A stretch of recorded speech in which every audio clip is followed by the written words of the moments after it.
So Dominic, I heard someone say there the question you were asked is how the fight's going to go or how it's going to look. But another question you've probably been asked a lot is your knee.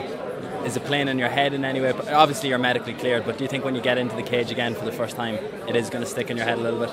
It's not going to stick in my head at all, no. Your style was before, you said your footwork and your movement.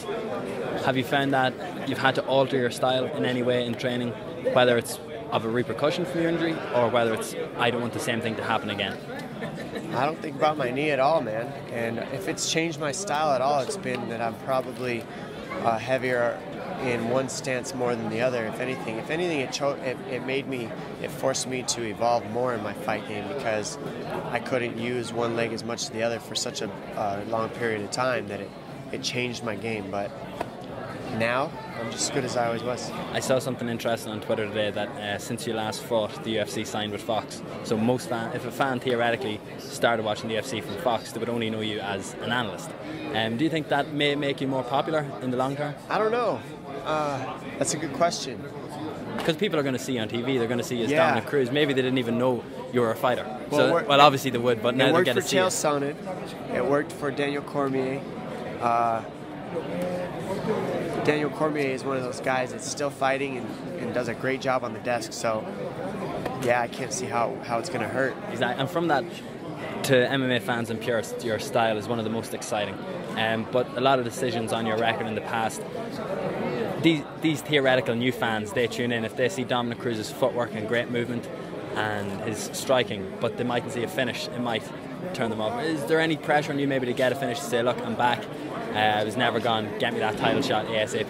There's always pressure to get a finish. You think any of us want to fight the entire length of the fight? It hurts. It's not fun. I mean, it's fun to fight, don't get me wrong, but it's like, if you can finish it and be out of there, you want to. So, of course I want to finish the fight. Of course there's pressure to get it finished, but I don't put pressure on myself to take away from my abilities because I have to have a finish. If fans are turned off by the fact that I can't do that or I haven't done that, that's their prerogative. You know, I can't worry about other people's choices and what they like or don't like. Two quick things and then we'll let you go. The state of the bantamweight division since you left and relinquished your title has changed completely. Obviously in your work with Fox you've had to keep an eye on it. What's the main thing you've noticed since you've been gone, or who have you really been impressed with? I've been impressed with what Demetrius Johnson has been doing a lot. He's proven to just be extremely dominant in that weight class and proven to be one of the pound-for-pound better fighters in the world, in my opinion. He mixes things up very well and his transitions are pretty flawless. It's nice to watch. The fight everyone wanted to see, though, was you and Renan Barão. But now Renan isn't the champion anymore. Would that be a fight that you would want to take before going after TJ Dillashaw yourself? Maybe to put doubts to rest or put an exclamation mark that you are back, or with an impressive win on Saturday, are you going for the belt? Any other fights besides, Mizugaki and then going for the title would be purely because fans want to see it.